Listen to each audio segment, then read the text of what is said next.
Comic Timing is proudly sponsored by the New York Comic Con. New York Comic Con is bigger, better, and has double the space with more gaming and anime for 2007. Come to the Jacob Javits Center February 23rd to 25th and experience the biggest pop culture event in New York City, featuring comics, anime, manga, graphic novels, video games, trading card games, RPGs, MMOs, toys, movies, TV, celebrities, and more. Guest of honors include Stan Lee, Jeff Smith, J. Michael Straczynski, and George Perez, with many more to be announced. For a complete list of guests, as well as show information, please visit nycomiccon.com. Buy your tickets online now to ensure your spot for the 2007 show. Tickets are available now at a discounted rate for advanced purchase at nycomiccon.com. You can also book your travel arrangements online now on the travel page of the website. Don't miss out on the 2007 New York Comic Con. Visit our website to get all the information you need. Comic Timing is a proud member of the Comics Podcast Network. Welcome to episode 24 of Comic Timing, a comics podcast devoted to the average comic book fan from the average comic book fan. Join in as a rotating panel of guests and myself, Dean Levinson, discuss whatever comes to mind, time after time, here on Comic Timing. Well, Matt's back from a week hiatus, and we are joined by Bruce Rosenberger from the Comics Cast podcast as we discuss comic book animation, the good, the bad, and the ugly. What's worth it, what's not, and what is coming up soon that we are highly anticipating. Here now, Comic Timing. Hey there, folks. My name's Ian Levinstein, and welcome to episode 24 of Comic Timing, getting closer to episode 30 as time goes on. We are joined by the man from the land of beer, with about an hour to go until the big Office episode tonight. He is Matt S. How's it going, Ian? Going pretty well, man. Going pretty well, and I'm sure that you're anxiously awaiting the Office closure, man. Yeah, that's what I heard. The show's over. They're closing up. Damn. I know. NBC and those cancellations, man. You never know. Spoilers. Oh, knows. But, yeah, we're talking about comic book animation today, and later on in the episode we'll be joined by Bruce Rosenberger of the Comics Cast podcast, if I can ever get his name out, and he'll be giving his take on stuff. But here's our take on stuff for now. Animation and comic books have been hand in hand for years. The quality of the product has varied significantly over time, ranging from terrific to campy and cheesy. What place does animation have in the market today when pertaining to comic books? Would you rather watch an animation with a comic book tie-in or a comic book with an animation tie-in? What are your favorites, your least favorites, and your guilty pleasure? And finally, where do you see the market of comic book animation ending up 10 years down the line? Will these ventures end up on TV, the internet, DVD, or all of the above? So, Matt, your favorite, what is it? Like I said, man, you're putting me on the spot here, but it's hard to say because there's different eras of different things. Like originally, I'd said that my favorite nostalgia pick, because it just happened to coincide with when I first started collecting, was the Spider-Man and His Amazing Friends. Yeah. Even though that show made absolutely no sense whatsoever. I mean, we have Spider-Man and then we have Iceman for some reason. Of course, yeah. And then a totally made-up character. Firestar. Who eventually weaseled their way into the comics. I mean, that show, looking back on it now as an adult, it's pretty much crap. Just watch the Video Man episode if you have any doubts of the quality of that show. But I mean, at the time, what made it great for me as a comic fan was just simply the fact that the show was one of the first that really worked in a lot of crossovers with the Marvel characters in the universe in general. There was one episode where they had a crossover with some other obscure characters like Captain America and Namor and never heard of these guys, and some other people at the end, and of course the famous episode where they had the X-Men crossover in the Australian Wolverine. Yeah, I was just going to say that. It was pure gold, and which led into that whole retarded Juggernaut bitch thing. Anyway, that show at the time, that for me, that was the best comic book show around, simply because of that reason. To see some of those characters that you just hadn't seen in cartoons before. Sure, yeah. Growing up, getting a little more mature in my tastes, I gotta say, and I didn't watch the whole thing, but the first season, the first 13 episodes of the Tick cartoon. Oh, nice.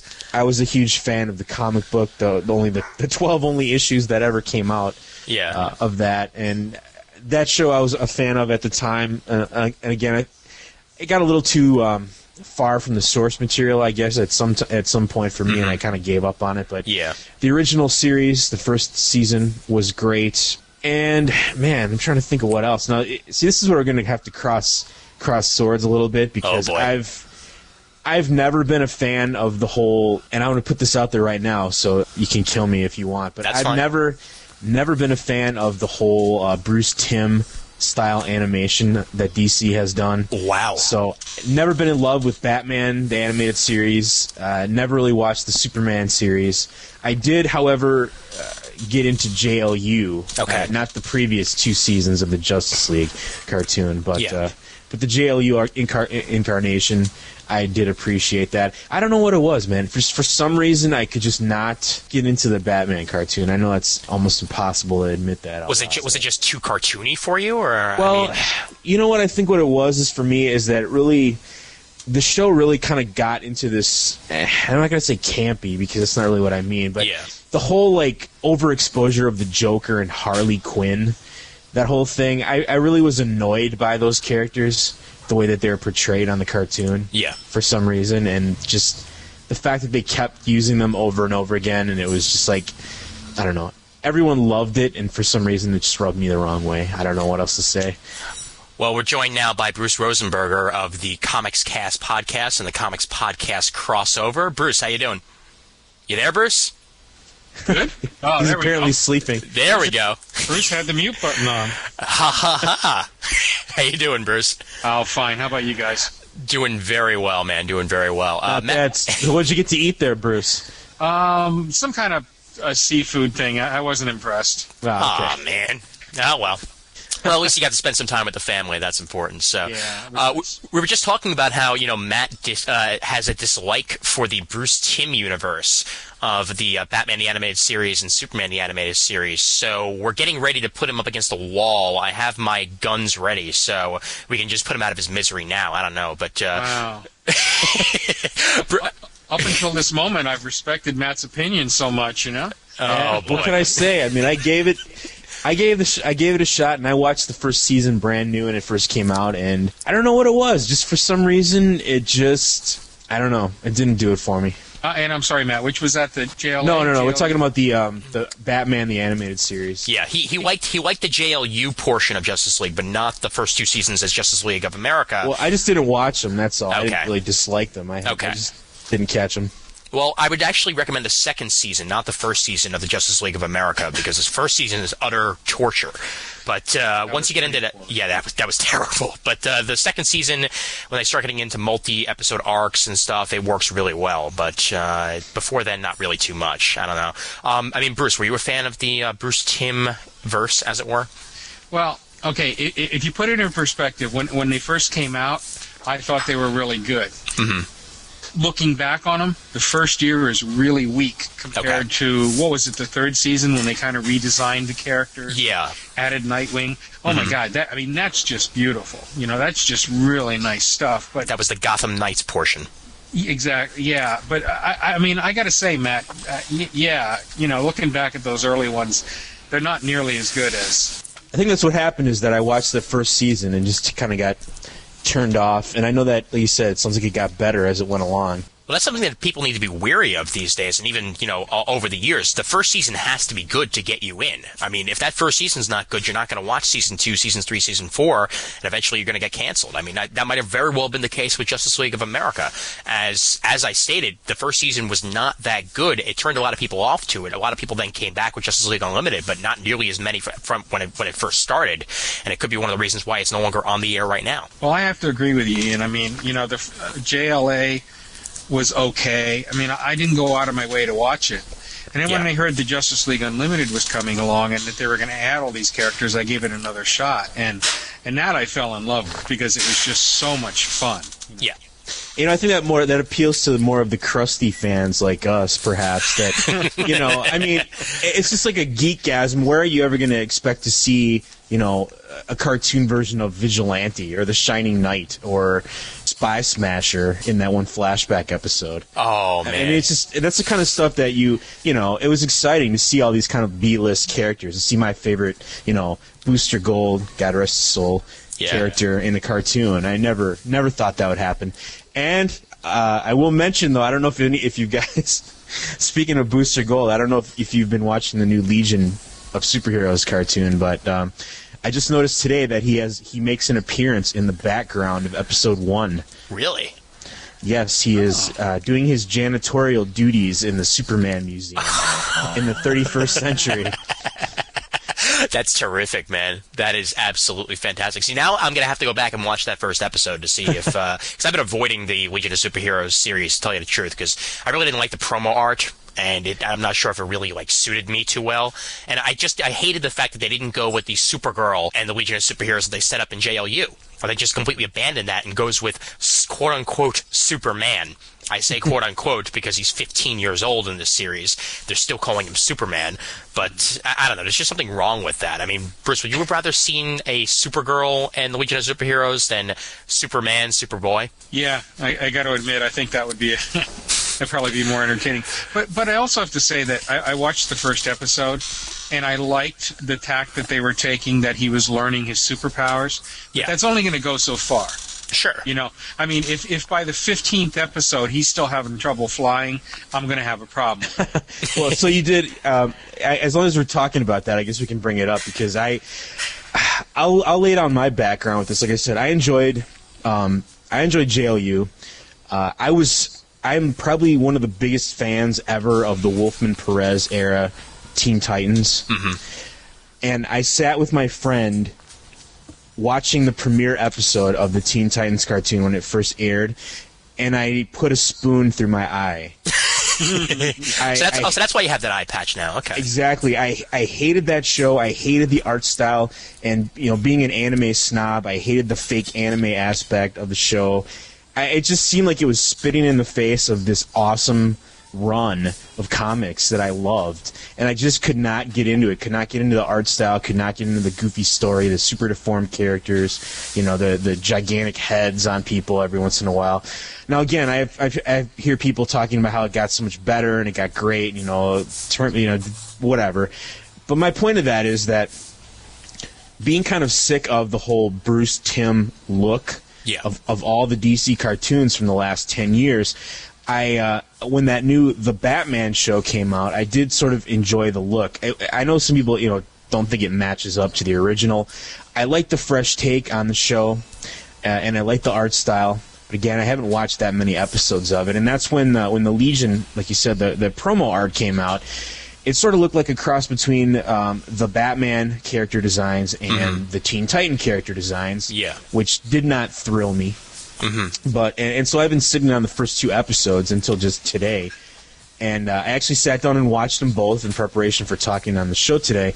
And I gotta say, I don't know, it grew on me. I enjoyed the first episode, and Bruce, you said you saw it as well. Now it deals again. I mean, this is pretty Silver Agey in its tone. I mean, it's pretty similar to the way that the Legion encountered Superboy, in the old Silver Age comics. Not exactly, of course, but pretty close. And he is a young guy, and it really did, as I was saying to Ian before, I found it really kind of lame and offensive that rather than give the Seagulls a couple of bucks, that DC just refused to use the Superboy name, and they called him Superman in the cartoon.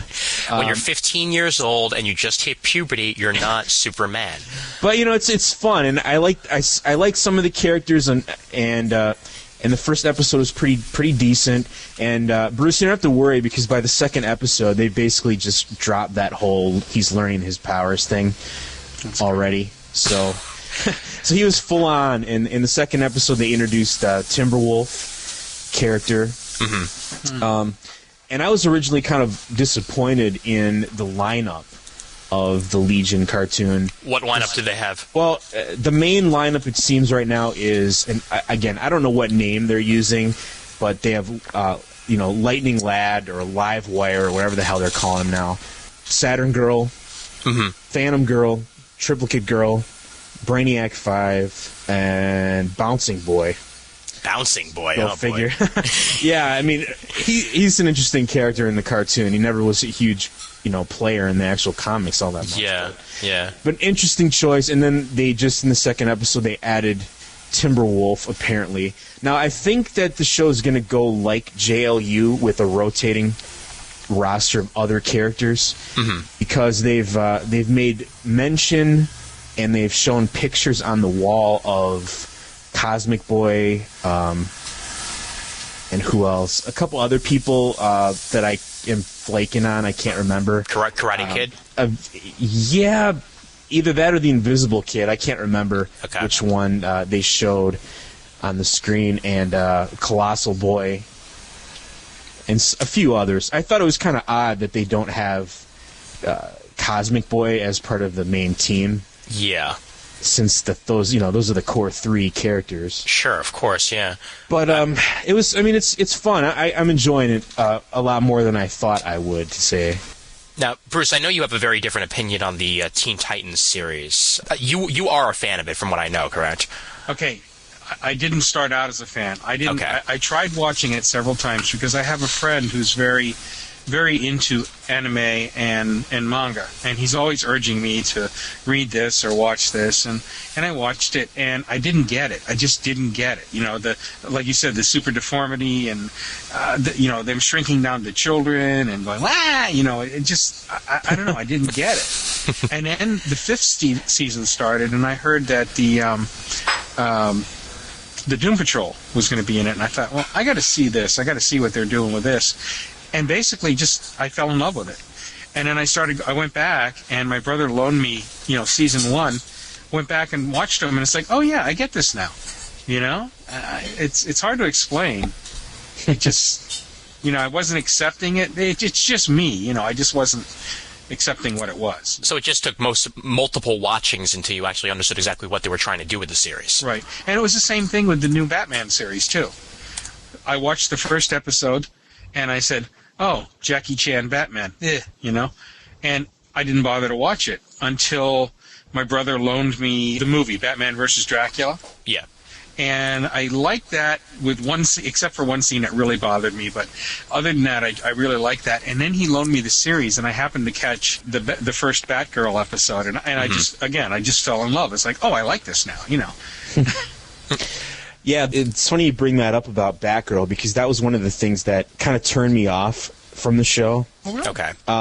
And this is my reason is that originally when the show first started, it was young Batman. It was like year 1 Batman, and it was just solo Batman. And we really have never had a solo Batman cartoon where it's just Batman by himself. And then they introduced Batgirl, and then that was fine. But then all of a sudden, she was in every episode. She became his de facto sidekick. And then now in season 4, we've gotten Robin introduced into the mix, and now he has 2 sidekicks walking around every episode. I don't know. It's a little much, I guess. And the only reason why Robin was introduced is because Teen Titans ended. And they've made that perfectly clear. They weren't allowed to introduce Robin until now, so they're sort of forcing him into the series, it seems. That's a pretty good episode if you've been holding out on watching or didn't like the first early seasons. That was the first episode of season 4, I believe, called something like A Matter of Family or something like that. Okay. Where he's introduced. It gives Robin his origin. You see him join up, basically a way less crappier version of the Batman and Robin All-Star comic. That's not too hard. That's not hard to do right there. Yeah, I know. It's actually pretty decent. I don't catch that much. And you know what? Again, the thing with Batgirl is also in that show is that, God, as I said, as an anime snob, I hate this anime influence that's put into cartoons, and she's like a total anime character in the middle of the Batman universe. Well, we talked about this a little bit on the manga episode, last episode, and I want to bring it up now. Obviously, Japanese influence has been getting higher and higher over the years. I mean, is this to catch the kids that are into manga so much these days, that are into anime these days, or is it just they're realizing the production quality of stuff you find in Japan, and they're just trying to influence it onto the American stuff today? I mean, Bruce, you are not too much of a fan of that anime style, but I mean, can you see why they're going for that these days with the kids? Oh, sure. Give the kids what they want, If the kids are into anime and manga, I do the same thing, but it'd be crazy not to, if you're in business. I mean, give people what they want. You want to stay in business. that's why, like, a lot of people forget that, they're not making these for the 20-year-olds and the 30-year-olds. They're making this for the 13-year-olds, the 14-year-olds who want to go out and read that and watch that. And just like sometimes even the 6 or 7-year-olds, they want to get people involved with the world of comics. What better way to do that than give them a fun animated series that they might perhaps relate to a bit more than something that has like a 10, 20-year continuity already in the Timverse, which has been around since the 90s now, and well, it's been at least 16, 17 years with that now, correct? That long, Yeah. wow. Yeah, sometime in the 90s. I know definitely this is when the Batman series debuted. But you know what the thing is with that? I mean, I understand that they want to, they say, hey, anime is popular and manga is popular, so let's make our cartoon look like that. For some reason, that's always offended my delicate artistic sensibilities. It smacks of Herb Trimpe trying to draw like Rob Liefeld. Oh, no. That's what that smacks like to me. And I don't know if you were around during the 90s. I don't know if Bruce remembers this or not, but that was like one of the saddest things I ever remember seeing, is this old, like, stalwart Marvel penciler, who'd been around for decades, trying to get work in the 90s, and he totally changed his style to try to draw like Liefeld for a That's while. a shame. I do remember that, yeah. And it was just horrendous. And that's what those kind of things remind me of, is because they're just doing it. It's not just the way they naturally draw. It's like a forced attempt to throw in these influences that they think are popular. And I guess it works in some cases. I mean, we have other shows that are really popular, stuff like, I don't know, what is that show, like Avatar or something? That's not real animation, but it looks like it's drawn to simulate Japanese animation style, and it's still popular. So There was, what was it, Hyperforce Go or something like that? That's not on anymore, I don't think, but that one was actually really good. That had a lot of anime themes in it. Was more of a homage and more of a bone out there to the people who've been following anime for years now, and for cartoons and comics also, because they had a lot of references in that. But I can't remember the actual full name of the series. Definitely Hyperforce Go was in it, though. I can't remember what it actually It's was. a long name, yeah. Yeah. man, I must have missed that one. Teenage Monkey something or other. Oh, is that the one with the monkeys? Super Robot Monkey Team Hyperforce Go. Okay. There Gotcha. we go. Yeah. As long as we're talking about the different art styles, and since you brought that up, do you think that it was is it a positive or a negative that DC stuck with a house style for all their cartoons for the last, 15 years? Well, I feel that, what better way to actually get sort of a continuity going for the continuity buffs out there, for the older fans, than to have a house style. But at the same time, as I said, people get older. And if you're trying to get a kid to be into something, and, they reference something that happened, say, 5 years ago on a series, then they're not going to want to go back and watch that episode from 5 years ago. The guy watching at home who's, 20, 22, 23, even, 30 or something like that, might be, oh, yeah, I remember that episode, but, well, it's just not going to work to get those young kids in there. Similarly, if you're going with a style that was popular back in the 90s, that style is not going to age very well. And it's one of the reasons why I felt they switched over with the Gotham Knights style, because eventually, the Batman movie wasn't fresh in everybody's heads anymore. They couldn't go with that style anymore, because that was the Batman from ages ago. To get rid of that, the little yellow behind his bat, and to make him look more like the Dark Knight Returns style was probably a nice touch for them. But everything changes. So that's why I felt they went to the Batman and the Superman, which might be coming out soon. They have to change things eventually. Like I said, I don't know as far as if they ever referenced any older shows, story content wise, but I guess my thinking is that it does, it was distinctive. It did brand everything and make it seem like it was part of the same universe. Yeah. That you had a similar style that ran through pretty much all of their series up until Teen Titans, I guess. Mm-hmm. Unfortunately for me, I guess if you're kind of, it's one of those things where if you love his art style, you're a happy camper. If you don't particularly like that art style, or you're kind of tired of it, you're kind of stuck. I'm sort of glad now that we are seeing different artistic takes on the characters. But again, I think that's kind of the problem that we've had with the Marvel animated series, is that they're all over the place. How many series have there been? Every series they've ever had has been in a totally different different style. Except for the 90s. They tried it in the 90s with some of the lesser-known series like Incredible Hulk and Iron Man and Fantastic Four. Those were all sort of within the same universe. Like, when they would guest star on each other's shows, they still looked pretty much exactly the same. But when Fantastic Four guest starred on Spider-Man, even when X-Men guest starred on Spider-Man, there was such a jarring change in the way they looked that it was hard to get used to. And I think we could deal with it. And I don't know why I should say it's confusing, because, every comic book has a different artist, basically. Yeah. So I don't know. Maybe it's, again, it's that sense of, the cohesive universe or something along that lines. I don't know. But speaking, I don't know if you want to go down this route or not, because one of my other favorite animated series from the last 10 years is also probably one of the most reviled by many people. And this would be the MTV Mainframe Spider-Man series. I love that series. I would 100% agree with that statement there. I mean, it was new, it was fresh, it was innovative, it was creative, and it was something that we haven't seen out of Marvel in ages. I mean, for me, and it captured both the comic book style and the movie style so well that I loved it. I absolutely adored it. So, I mean, Bruce, were you a fan of the animated series on MTV? And also, to go back on that, are you more for a in-house style or more for something that changes regularly? Well, I think in animation, there are certain things that have to be. The design of the characters has to be very simple. Mm-hmm. Because the more complex the design is, the less animation there's going to be. Like the old Marvel superheroes cartoons from the 1960s. All they did in those was they basically cut and pasted Jack Kirby, and in the next frame they cut and pasted Steve Ditko. They were hard. They weren't animated at all, but boy, they were fancy. The still drawings. I think Bruce Timm was able to, and I'm assuming he did the character designs, but I think he was able to streamline the characters so that they were still easily animated but looked good. And I think design's very important in something like that. I think the Teen Titans, I think they were well designed as well. The new Batman, and I'm not fond of the Legion of Superheroes designs. Everybody looks like they have Popeye forearms, and that kind of bothers me.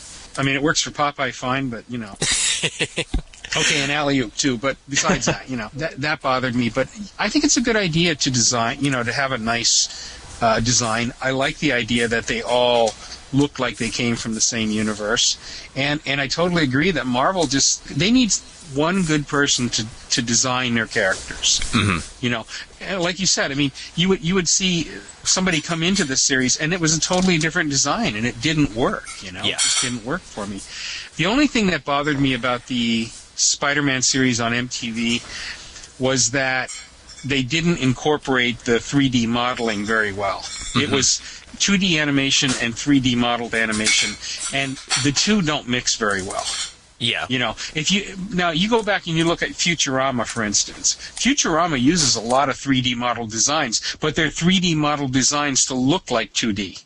And right, it's pretty seamless in there. Extraordinarily well. Oh my gosh, go back and look at like a Disney film where, let's say The Rescuers, where they had, like a car coming.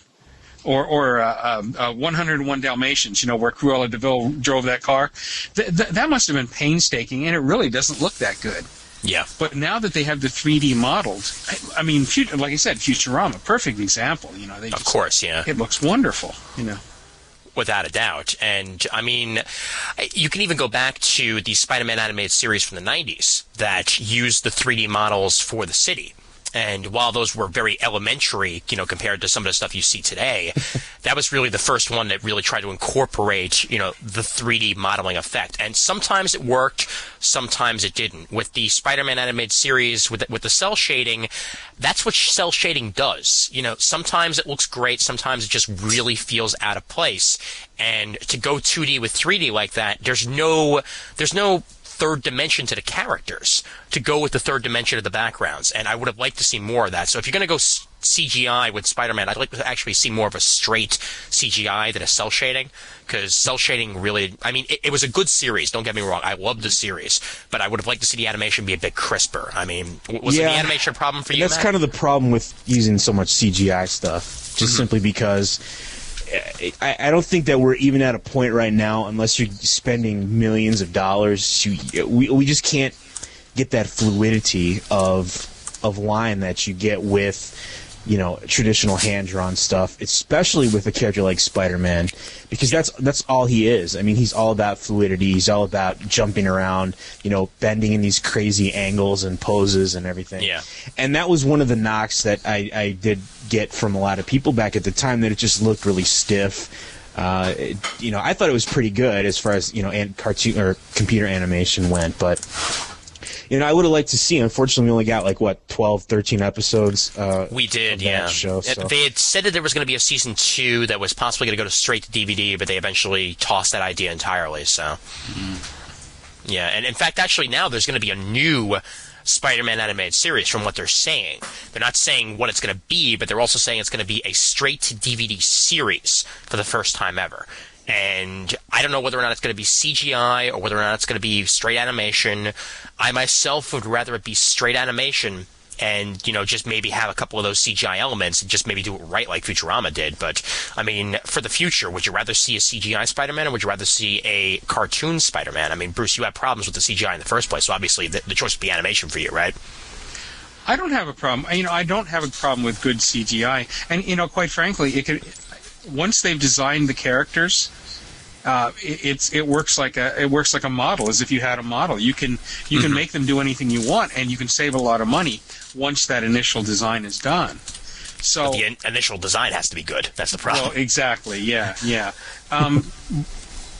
It's just when you got 2D and 3D clashing like that. That bothers me. I don't mind 3D though. I mean, I'm just trying to think.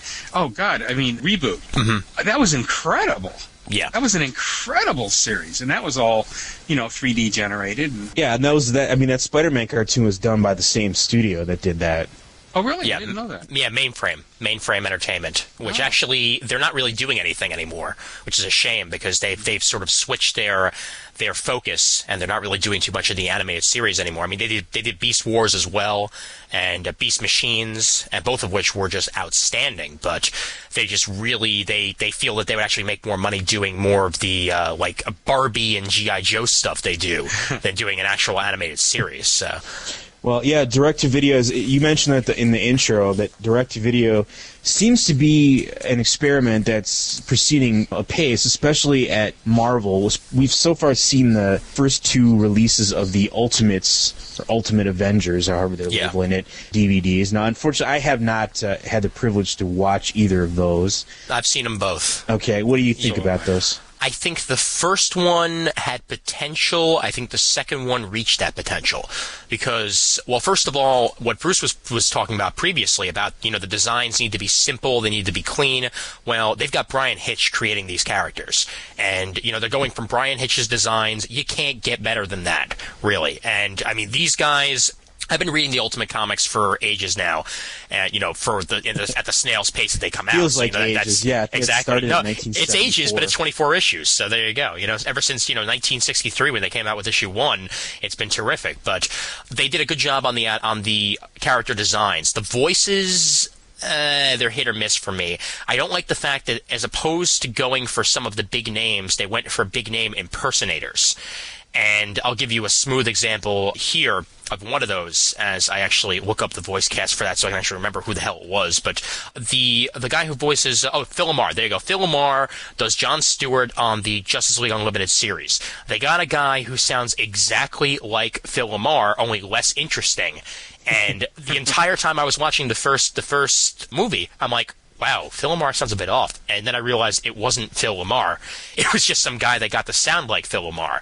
So they went cheap on the voices. They got guys who sounded like guys we know, but weren't the guys we know. Also, one of the character design for Bruce Banner is Joe Pantoliano.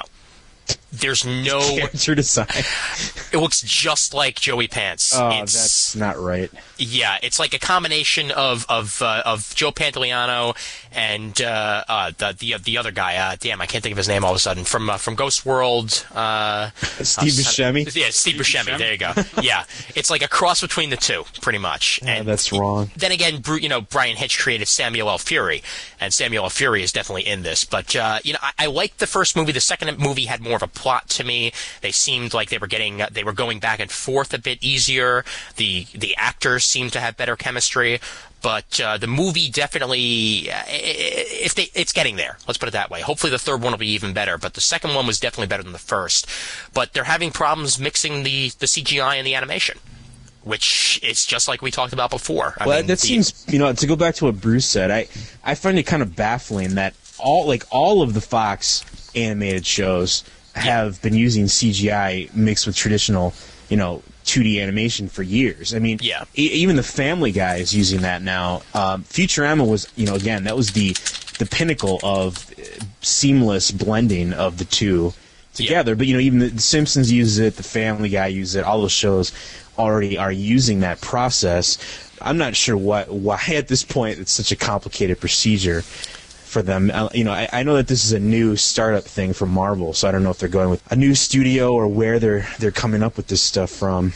It's a good Here's question. Another question. Let me give you another question, since we're talking about the Ultimates, and you mentioned the possible Spider-Man DVD release. Now, again, why are all of Marvel's video games and all of their animation projects focusing on the Ultimates universe?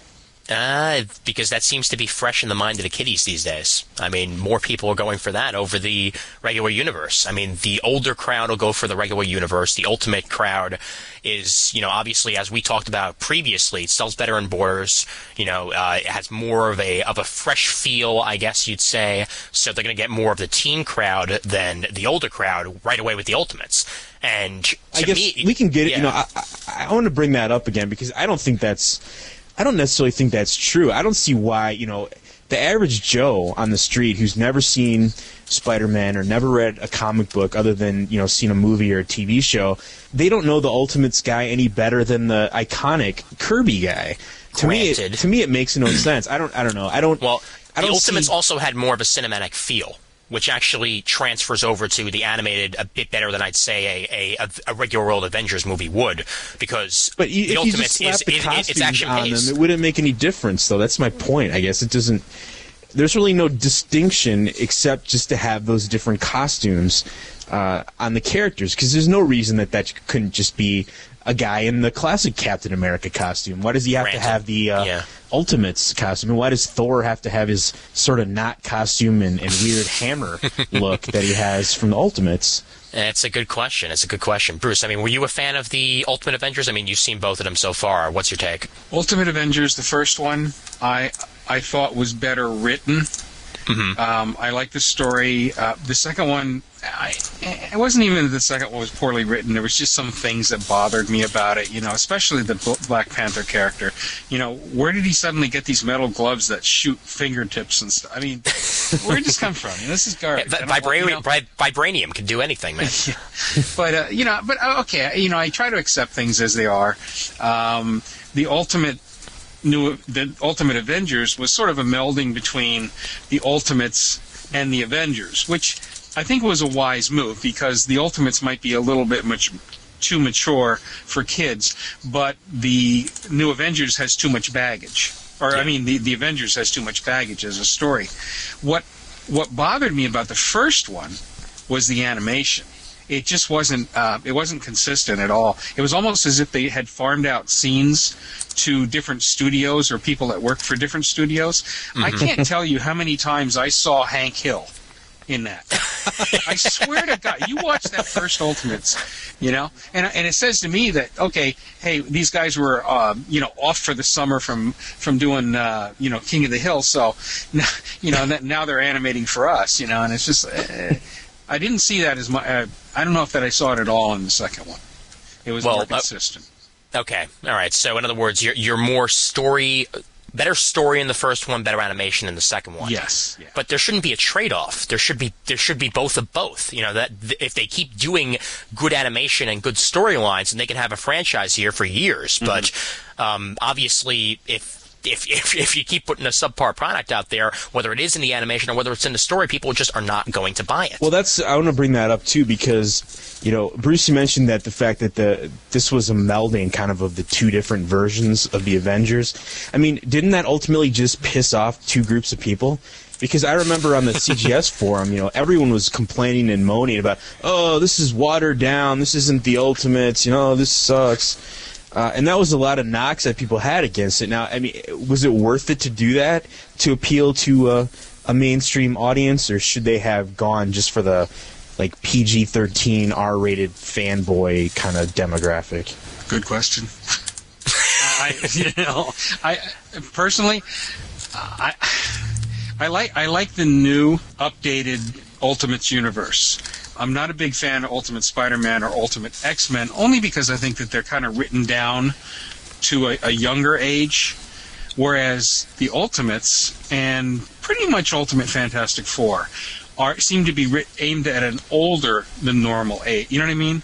Mm-hmm. I mean, I think your standard comic book is mainstream superhero comic book is aimed at 14, 15-year-olds, Yeah. And we've all got 14 or 15-year-olds in us. I mean, I'm 51 and I still have that, Maybe not quite as much, but where I think the Ultimate Spider-Man and Ultimate X-Men is aimed at maybe 12 and 13-year-olds, just my opinion. And I think the Ultimates is aimed at the next step, when a slightly more mature audience. So you can't take that and translate it into a cartoon that you're hoping kids are going to be watching. Sure. That if my kids weren't 18 and up, that maybe I'd be sitting down with my kids and saying, trying to introduce them to cartoons. So you've got to meld the two. And I mean, I kind of agree with Matt. I'm not sure that Matt said that, but sure I did. What you were saying, the other people said on the message board. I kind of agree that it was kind of silly to take this and this and mix them together. You've already got two versions of the Avengers. Now we created a third one. Yeah, that's one of my problems with Marvel with this is that they just. I don't really know what they're doing. I don't know who they're aiming it at, what they're trying to accomplish. They take the Ultimates, which is a very distinctive, different take. Like you said, it's aimed at an older audience, and then take that and then turn it down, to a PG-13, a 13-year-old, whatever, PG-rated cartoon, which kind of upset the Ultimate fans in the first place. And the average person, they don't know the Ultimates from Adam, so it doesn't really. It just seems a little weird to me that would be the focus of their works, especially since they have these, classic properties that everyone is familiar with. Even if you don't know them or you have never read them before, they're iconic characters. So that's kind of bothered me in, like I said, all their video games that Marvel has come out with in the last few years have all featured the Ultimate characters. It just seems kind of weird. Well, I do have to say, though, that Ultimate Spider-Man game, I'm actually 3/4 of the way through it now. I finally picked it up because it went down in price, and it's damn good. It is really, really good. I'd like to see that quality game come out, and even that quality animation come out of Marvel with the regular characters. Well, I've actually heard, I've heard a lot of good things about the Marvel Ultimate Alliance game that just came out. As have I. But again, I mean, Ultimate Alliance, it's, you can change the costumes with enough different actions and get the classic costumes and things. Yeah, but you can get Gold Armor Spidey as one of the Ultimates, because we all want to play as Gold Armor Spidey. Unfortunately, yes, that's true from what I've heard. I don't know. Trying to think of what else I wanted to say about this. Well, would you have rather seen something, I'd say, more along the lines of maybe the Spawn animated series that was obviously, it was on HBO, it was obviously driven towards the adult crowds that would be watching this as opposed to trying to dumb it down a bit for the kids. I mean, the Ultimates is an adult property. We've made that clear here, that it's the most mature out of the Ultimate bunch. So would you have rather seen something that was geared towards, say, the HBO crowd as opposed to the kiddie crowd with the Ultimates? Because you probably would have gotten a better movie out of it. Well, that's the thing. I mean, that's one of the freedoms that you have with this direct-to-DVD release. You don't have to worry about censors and people telling you what you can or can't do. Unfortunately, I mean, just like the perception that we have of mainstream comics is that, animation right now, most animated series still live or die based on merchandising, based on toys, based on, all those other little things, bed sheets and underoos that they can sell. And that's one of the reasons that I had heard why the JLU cartoon just didn't continue, is because it wasn't a huge toy seller. You know, it wasn't generating enough money. It was costing too much to make the show, and they weren't making it back with the merchandising. So, I mean, I can understand that decision. I'm not real happy with that, though, especially since we've seen some really good, more adult-aimed animated things in the last few months. I want to also, this is kind of going off on a sidetrack, but one of the best animated, most closely animated programs that I've seen in a while was the Mike Mignola's Amazing Screw-On Head. I was just going to mention that episode. I don't know, Bruce, did you catch that? I started watching it on screen. I think it was. Is it in Flash animation or was it actual animation? It was. I don't know how it was done. I mean, they posted it on the Sci-Fi website. It was Flash animated. But it was actually posted on the Sci-Fi website I think about 2 weeks before it was going to air, so they could give people an idea of what it was going to look like. And that's actually where I watched it the first time, and it was actually a really great quality for the web. Now, what I liked about the show is, like I said, is that it was sort of like Sin City, the movie. I mean, that was Mignola right there. That was his art style. That was his stuff. If you liked him, you saw it. You got what you expected. And then we just got this Hellboy movie a couple weeks ago, which was in a totally unrecognizable style, which really kind of made me cry after seeing both of those side by side. I would kill for a Hellboy film in that style of the Amazing Screw-On Head. You see that? You make Matt cry when you do things like that. Do you really want to see him cry?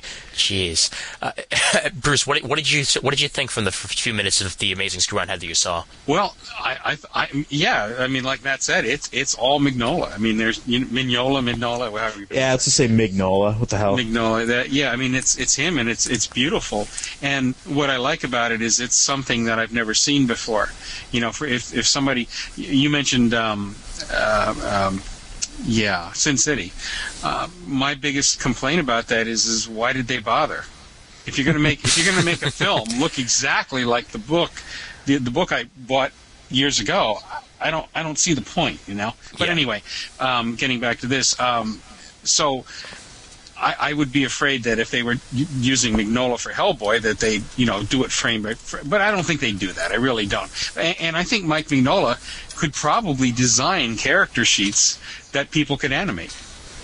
I think he's good enough to do that.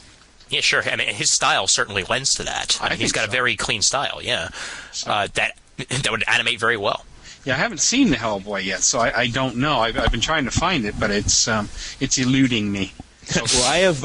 I got to be honest. I haven't watched it all the way through. I can't comment on the story. I did record it, and I watched the art style, and that's kind of why I didn't go through with watching it all the way. It's just in a very sort of traditional kind of regular generic animation style, and like I said, I know that it's rare to see an exact replication of an artist's style in animation.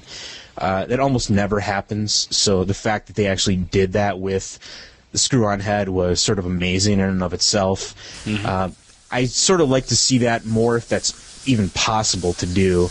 Again, I don't know how difficult that is to animate in some of these more intricate styles that we have nowadays. Well, it would take 12 years to animate a Brian Hitch-style Ultimates movie because you'd have to put so much detail into the background that it would be like a Disney production. They'd have to start at about 5 or 6 years before they want to put it out to actually get the product out there. So. Well, I mean, maybe they should actually consider coming out with a full-fledged Finding Nemo budgeted superhero movie done that way.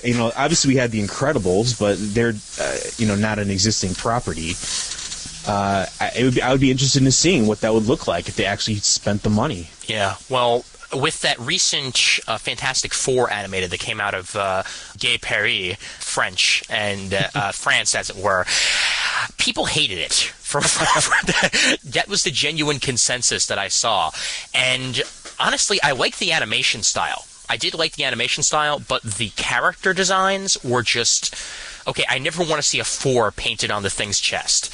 It's just not the way to do the Thing. I mean, that's not the Ultimate Universe. That's not the regular universe. That's just creating your own thing. And what we're sort of leaning towards here, I think, is that if you're going to go with the character design of somebody, of some particular artist, do that, but then make different stories out of it. That would probably be a good way to go. Don't mimic an exact story that's been done already. Create something new with a decent character design. I've only seen one episode of that Fantastic Four cartoon, and you know, Fantastic Four, it's always been a property that's just never been that successful in these animation projects. They've tried to do it, like 4 times so far. They've tried to launch this as a cartoon. I believe so, It just hasn't caught on, and definitely, you know, with the success of the movie, I guess they wanted to give this a shot. And that, again, that's what you said to me, as someone that's a fan, that is probably the most annoying aspect of it, is just simply the character designs are just ridiculous. And also, there was no Johnny Storm rap in this one, so that one just automatically. Well, I'm glad I turned me missed off to that. it. I mean, the one I saw was actually it seemed kind of a throwback in some ways to the, you know, Stan and Jack days, because they have, you know, they're in the Baxter building, and they have like tenants that live underneath their lab and their floors and stuff, which actually takes me back to the first season of the Fantastic Four animated from the 90s, which basically did the exact same thing. So I mean, that's kind of a more of a retro sort of idea for the team. Yeah, you know, like the purple spray paint 4 on the chest is definitely got to go. I don't know what they were thinking with that. They have to brand him, you know, in case you might be confused who the big orange rock guy was. It was It. It was the when. I don't know. But, Bruce, did you get a chance to watch any of the Fantastic Four animated while it was still on? Yeah, I tried. It's yeah, like you say, it's the character designs are kind of weak. The animations, I guess, you know, it's mediocre, but the story was just driving me crazy. You know, I mean, who, you know, are these like 50-year-old guys that are trying to talk hip, or I mean, it just, you know, that Johnny Storm was annoying. You know, you know, I don't try to talk hip, you know, because I know better. You know. Yeah. Yeah, yo. Yeah. Well, it was a pretty strange episode. I mean, the one I saw had something to do with like these bugs that came out of the negative zone, supposedly, and they were eating the energy in the building. It was quite a non-plot. I don't know. It was not really exciting, not all that epically interesting. Well, hey, call me crazy, but I was a huge fan of the Iron Man and Fantastic Four series that came out in the 90s. The second seasons. Yeah, the first seasons were iffy. But the second season, when they changed animation houses and actually had a cleaner, crisper look to it, I really, really enjoyed that. And I would actually like to see something more like that now. But obviously, that's not going to happen because it was well animated the second season. And the plots and stuff were pretty damn good. And you saw a fractured Iron Man in there also. They're making a new Iron Man series that apparently isn't even going to follow the Ultimate Iron Man miniseries that came out. They're just making an entirely new story for him to fit this Ultimate Avengers version. So, I don't know. He's definitely not going to be a drunk because you can't do that for, you know, 12-year-olds. So who knows what we're going to see out of that. Yeah, you know, this is sort of semi-related. It just got me thinking when you were mentioning these older 90s cartoons, but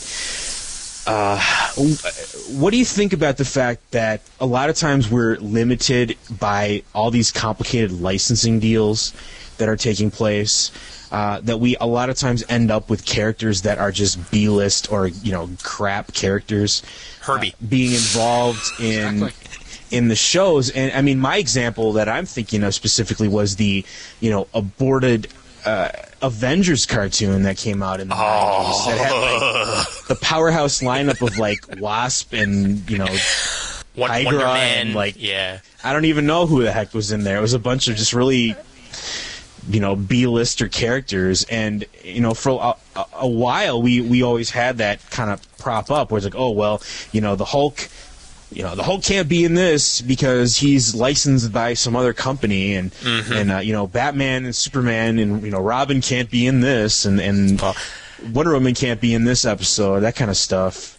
I like to call that Avengers series the Mighty Morphin Power Avengers because that armor they use was just so utterly ridiculous. It was not even close to anywhere near entertaining the entire way through. And you saw the pictures of Captain America, Thor, Iron Man, and the rest up on the wall, which were actually just taken straight from covers from Marvel Comics that were coming out at the time. And you never saw them inside the actual thing. They're like, wow, if only Captain America was here. But he's not. Classic. Yeah. I mean, Bruce, what's your take on the whole licensing situation? I don't even remember the 90s. Really? Wow. He's partying too hard. Actually, I was working too hard, unfortunately. Yeah. But full-time job, 12 hours a day, plus a part-time job, Yeah. There You know what they say? If you can remember the 90s, you weren't there. Licensing. Well, it's funny you mentioned Herbie, because most people, I, myself included, I was under the impression that Herbie was in that old Fantastic Four series because they didn't want kids to set themselves on fire. But then somebody along the line said, no, that's an urban legend. The reason the Human Torch wasn't in the series is because it was licensed to somebody else. You got it. And they needed a fourth character, which kind of blew my mind, because it's like all these years, I thought one thing, but yeah, I remember that. I that was what we said. I mean, I remember that back in the early days. I would have rather it been Lumpkin the mailman be the fourth it could have been character. anybody. I mean, think of all the comics they had to pull from. They could have had freaking Crystal or something in there, for God's sakes. yeah. Herbie That would've worked. Yeah. And Herbie, Herbie now is finally in a good place. He's Franklin Richards' little sidekick in the Franklin Richards comics, but those aren't taken seriously, and that's why the animated series couldn't be taken seriously. Yeah. But let me just outsure you here, Matt, as well. Obviously, we're getting close to office time for you. All right. So let me ask you one quick thing here, which actually I'll be asking Bruce later on in the episode. Where do you see the market of comic book animations in about 10 years? I mean, do you see it coming out on TV, internet, DVD, a little bit of both? I mean, what do you think? Well, I mean, based on the way things are going right now, I mean, there's still a market for Saturday morning cartoons. There's the success of all cartoon channels on cable, like Cartoon Network, seems to me they're always going to need new product. Superheroes, comic books, and animation just go hand in hand. It's a ready-made property. I don't see any reason why it would not continue to be on television. I do think that we're going to see maybe more of these direct-to-DVD releases if they are more successful. These Ultimate Avengers ones seem like they're kind of the test case. I remember reading some news a few months back about how DC was planning to enter the direct-to-video market too, with a actual Perez-styled Teen Titans film. Yep. Which made me again cry with joy. Oh, absolutely. That will make me happy. It's always going to come down to this. If they want to aim at the older audience, if they want to be taken seriously, if they want to make a more mature film, it's going to have to be on either DVD or, like you said, Cartoon Network, Adult Swim. They've created a market for adult-oriented programs. So, perhaps we'll see some there. I don't know. I don't know either, man. We'll just have to wait and see. Hopefully they'll continue to put out good products, though, and I like that idea of the whole DC thing, which we'll get into later on the episode. But, definitely some good points from you, Matt, and little information here. What's coming up on That's What She Said? Well, if you are a fan of NBC's The Office, make sure you check out my other podcast, That's What She Said, at that'swhatshesaid.libsyn.com. Tonight is Branch Closing is the name of the episode, where we're going to find out what happens because supposedly the Scranton branch is going to be closed, and what will Michael do to save The Office? Tune in to find out, and check out episode 7 of That's What She Said for detailed analysis. You know what I think he's going to do? Arson. Yeah. Well, I got to tell you, this is only the 7th episode of 20-something, so pretty good chance they're not going to close The Office. Golly gee whiz, I hate to spoiler that for you, but... But yeah, thanks for hopping on for a little bit, Matt, and we'll talk to you next week, buddy. All right, you guys take care. All right, take it easy. Yep, bye. All right, there we go. That was Matt getting himself out, but we still got more to go here with you, Bruce. So just you and me for a little bit here, buddy. Think you can take it? I can take it. Hell yeah. All right, so he mentioned the DC stuff when he first got out of there, and it's something that I wanted to talk about definitely, as they seem to be going more for the idea that we talked about earlier about going with specific source material, and bringing that into the animated form almost exactly from the looks of things, because they're going to put the Judas Contract out there, and they're going to put DC Darwin Cook's New Frontier, and I believe the other one was, well, I'm actually confused on this. Do you know whether or not it's Dan Jurgens' miniseries about Superman Doomsday, or is it actual Death of Superman that they're going to be making as the third one? I heard it, but that's really all I know about it. You know more than I do, because I hadn't even thought about it, to tell you the truth. Okay, but which one it could possibly be. Yeah, because I'm not quite sure about that myself, but I am sort of glad to see that they're doing this, as this is stuff that's going to transfer beautifully over to animation. Mm-hmm. But what you said about Sin City, is there really a reason to have the exact same product out there, only in moving picture form? Well, I wonder if maybe I wouldn't mind it so much in animated form. I don't know, and I don't know. Everybody I talk to loves Sin City, and this is such wonderful. But to me, I was watching the book, and I don't get it. Maybe if it was animated, I would have loved it. I don't know. Well, let's see. Somebody go out there and animate Sin City and see whether or not Bruce likes it. Yeah, exactly. If they animated it and they made it look just like Frank Miller, I might be impressed. Yeah. Well, that's like, hey, I mean, honestly, if they put George Perez art out there on the screen for me to watch, I will be drooling, I will have my popcorn and my soda, and I will sit down and I will watch that at least 4 times, because it sounds like it's going to be a beautiful thing, but we just have to see how well they're going to be able to transfer it. I mean, these are series that will be able to transfer well. Question is, how good are they going to do it? Could you imagine, though? It boggles the mind. I mean, it sends chills up and down my spine thinking about, how nice that could look. Yeah. Even if they took George Perez's characters and dumbed them down a little bit for animation, I'm pretty sure Doug Wildey has passed away already, but to get somebody as talented as Doug Wildey to come in and do the model sheets. Oh, my God. Yeah. And apparently Wolfman is going to be the advisor on the series, just like Darwin Cook is the advisor on the New Frontier series, and I'm almost positive they're bringing Jurgens on as the advisor for that. So it's not like they're just doing these without any of the creators involved with the project. Mm-hmm. They're going out there, they're getting information from them, they're getting, their ideas of how they'd like to see it, and then hopefully transferring it on there. Right. So, I mean, if the creators are in on it, it has to be good. Mm-hmm. I hope it is, at least, because if it's not, I'm going to be severely disappointed here. And so will many of DC fans out there. Should Marvel be doing the same thing here? Because they've got plenty of great stories out there to go with, and plenty of great artists that they can probably turn to. I'm sorry, but Marvel animation sucks. It really, I mean, their character design is just blah. Yeah. And the animation is poor. Mm-hmm. They need to get some talented people. They need to hire away some of those people from Bruce Timm. Hey, get Darwin Cook. Yeah, hell, why not? He used to work for Bruce Timm. Yeah, he helped them out a lot on some of that, and also get some good writers in there. Get somebody like maybe Evan Dorkin to write a couple things just for a name drop there. Listen to the Evan Dorkin episode of Comic Topic. But I mean.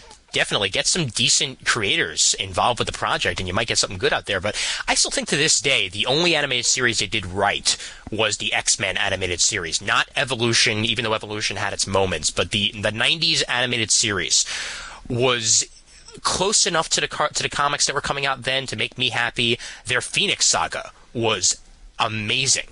Absolutely outstanding. Sure, Jean didn't die at the end in the animated series, but guess what? She wasn't going to die at the end in the original concept. Yeah, right. So it's not much of a change there, but I felt that was the best one they put out, and they really haven't done anything that good since. Now, refresh my memory. Which one was the one with the Australian Wolverine?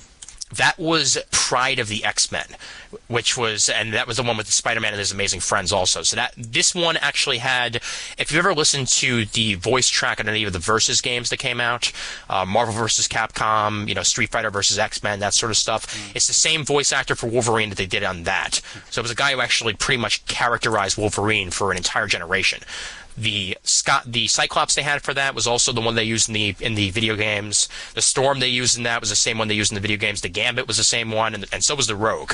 So these characters' voices were everywhere at that time. Mm-hmm. And you like the character design as well? I did. Well, they were the 90s.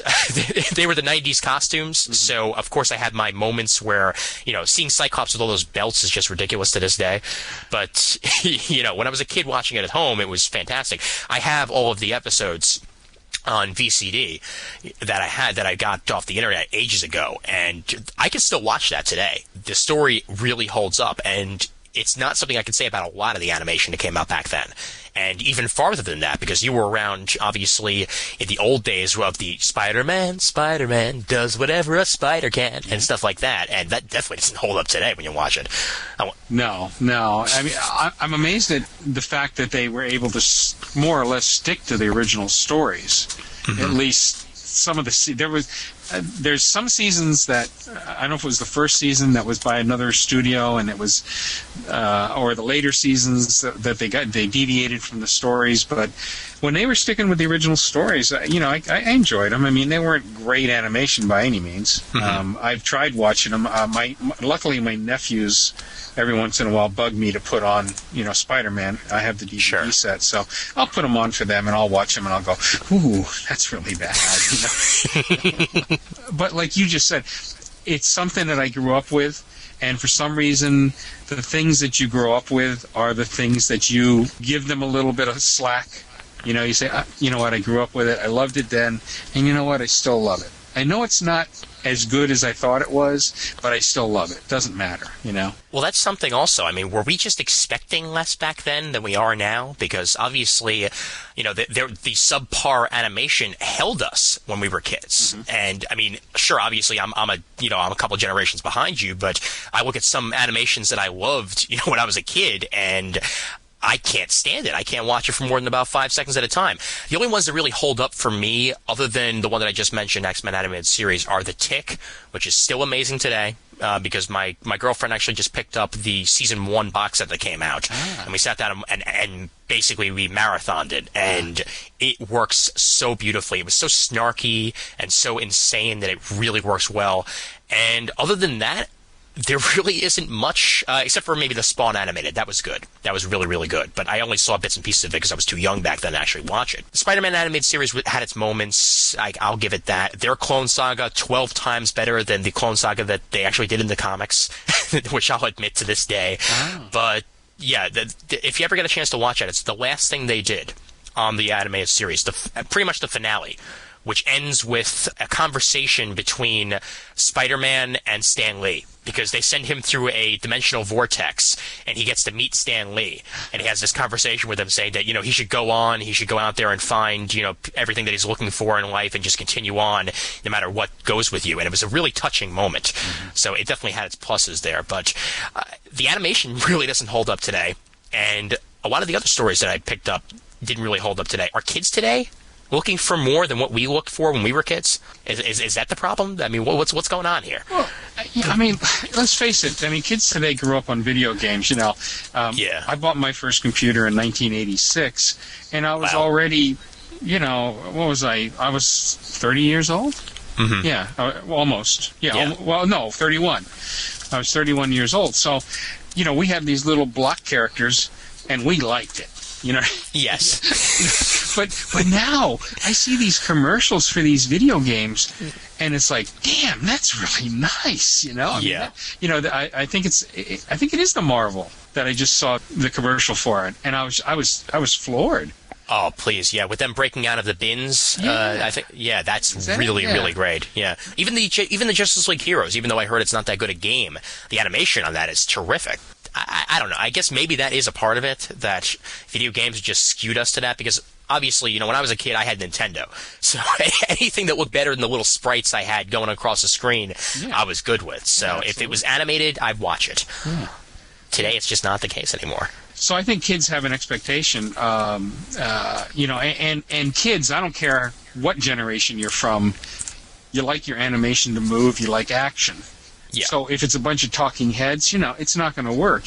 So you've got to pull it. You've either got to have really good animation with a lot of action, or you've got to pull a John Kricfalusi, where it's really not very good animation at all. But man, the shots of the close-ups of the bulging, bloodshot eyes or whatever. Yeah. They knew how to throw those still shots in there and get those posed scenes and all to make it a lot of fun. I can bet you if I showed my nephews, they're 3 and 5. If I showed them some Ren and Stimpy cartoons, they'd laugh their butts off. Of course, yeah. But ignore the Spike TV ones because those were terrible. But that's for sure. Also, the Superman from, obviously, the classic Superman from the old days, that still holds up today. Because of the animation and all that, it's just, I could watch those anytime, any day. And I mean, you know the story of those and the budget. Yeah, there was none. Well, no, actually, Paramount came to Fleischer. Paramount didn't own, Paramount distributed Fleischer. And I'd have to check for the exact facts, but more or less what happened is Paramount came and said, look, we picked up the rights for Superman, we'd like you to animate Superman. Yeah. Now at that point in time they were turning out cartoons for, let's say, $125,000 a piece. Okay. So they said to Paramount, they didn't want to do it. So they doubled their price of their typical cartoon and said, all right, well, we'll do it for $250,000. And Paramount said, great, wonderful. But the problem is they couldn't turn out those cartoons for $250,000. So they were losing money until the day that the Fleischers came into the studio and somebody said, you don't work here anymore. And they said, oh boy, no, we own the studio. And they said, not anymore, you don't. Oh no. and that's how the story went. Damn, especially that first one, the Mechanical Monsters. Oh, of course, yeah. What an incredible piece of animation! It's a little cartoonier than you would like it to be. Not so much Superman and Lois Lane, but like the mad scientist and his what did he have, a parrot or a raven? I think it was a raven was his sidekick. That was a little cartoonier than I would have liked, but all in all, there's one scene on there that every time I watch it is just such a beautiful scene. Superman's he's trying to grab hold of one of the bullet cars, and he's sliding off, and he finally slides off, and these are in the days when he couldn't fly. Yeah. He falls down, and he lands on a building. He instantly squats down, puts his foot on the side of the building, and he kicks off. And oh my God. You can feel it. You can feel the energy in that kick. When he kicks back up to get the bullet vehicle, and it being a big fan of animation. I actually at one point in my life was ready to go to California to try to get a job in animation. Even though I'm really not that great in oil. So in those days, it probably didn't matter. Yeah. But.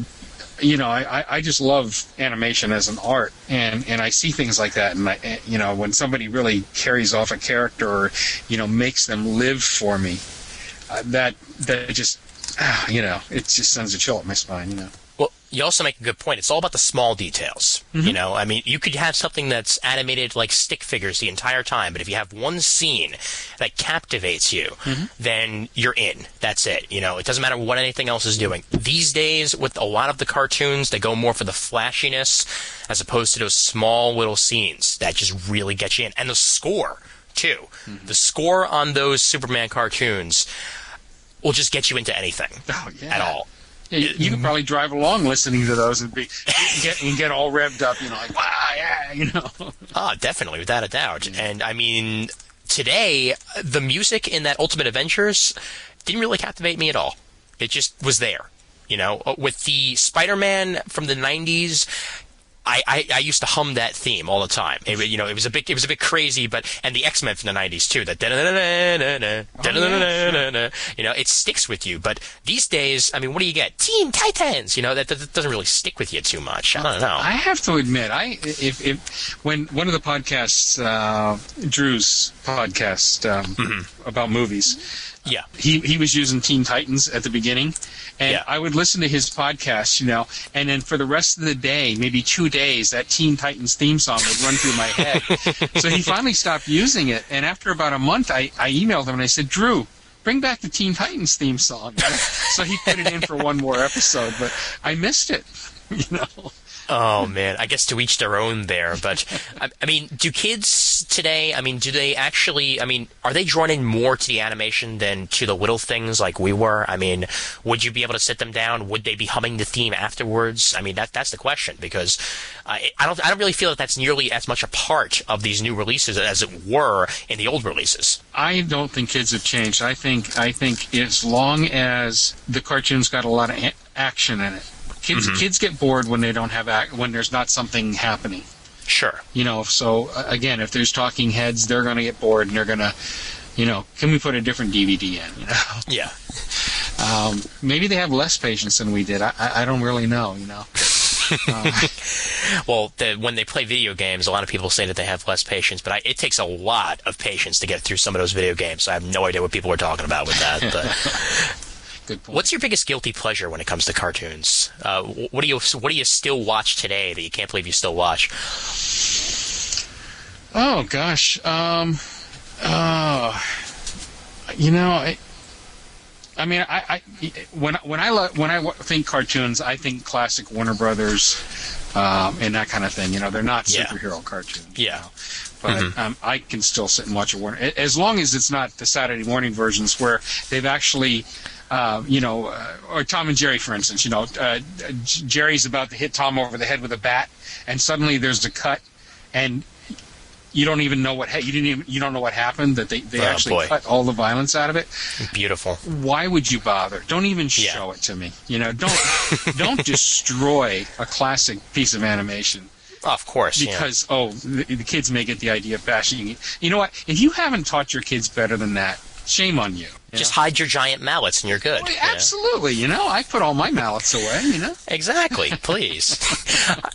And that's what gets me too about, you know, the fact that even in the 90s with the Bruce Timm Batman, you were not allowed to show a lot of the violence that you're able to show in cartoons today, and they still captivated me. I mean, I believe there was a rule that you couldn't show anybody shooting a gun.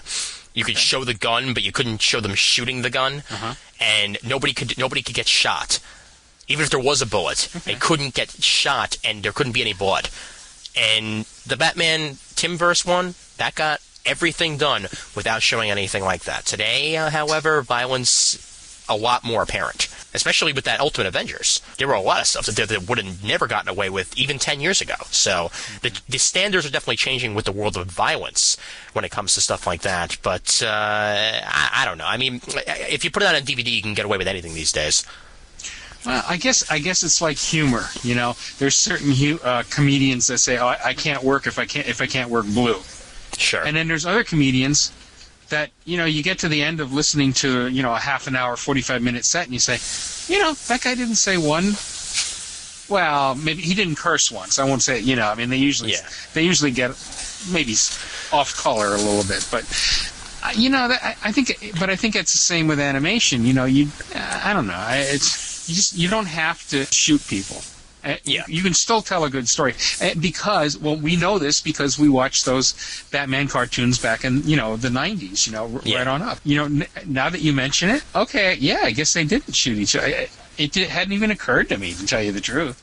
Exactly, because it was implied. Stories, you know? Yeah.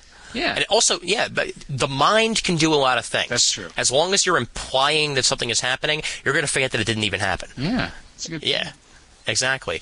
My guilty pleasure when it comes to animated cartoons, especially when it comes to like animated cartoons that are superhero cartoons, Spider-Man and His Amazing Friends. Matt mentioned it earlier. It's the cheesiest thing in the world, but I can still watch that if it's on. You know, I could just sit down and just veg out and watch stuff like that. That and the Super Friends. Because, oh my God, is the Super Friends the most cheesiest thing ever made. But it still does it, you know, with the whole Wendy and Marvin and, you know, Zan and Jaina, Apache Chief, that's and Black Vulcan. What a terrible, terrible name for a hero to this day. I mean, you're not saying anything with that name whatsoever, and yet, hey, I do lightning. I'm Black Vulcan. No, seriously, I am. Don't look at me, but it reminds me of the Silver Age, because I've read plenty of Silver Age comics and back issue bins and all that, and it still has that appeal to me. Show a kid today the Super Friends, and he'll want to turn on Justice League Unlimited, I guarantee you, because it's just way too cheesy for today's audience, but it still has that appeal to people who watched it once upon a time. But, I wonder about that, though, because Scooby-Doo, they just keep running it and running it and running it. And but that hasn't changed much. Well, you know what? And personally, I have never understood the attraction. I think the voice is funny. I think the two, the Scooby-Doo and, was it Marvin? What's his name? Scooby-Doo, Shaggy. Shaggy, I'm sorry. Yeah. I get a big kick out of them, listening to them talk. But the stories, don't do anything for me. But the kids still love them. Yeah. So, I don't know, I wonder, it's a good point. Maybe I'll have to find some of those cartoons and show them to my nephews and report back to you. Yeah, definitely. But also at the same time, it still amazes me to this day that Casey Kasem voiced Shaggy. Yeah, isn't that something? Yeah, you hear his voice on the radio and you hear Shaggy, and there's no comparison to it whatsoever. And how many voices he did actually how many characters he did over the years. It's kind of amazing. This is Casey Kasem. Him and Mark Hamill. Mark Hamill can do a voice, and you'll have no idea it's Mark Hamill until you look at the credits, and holy crap, that's Mark Hamill. Yeah.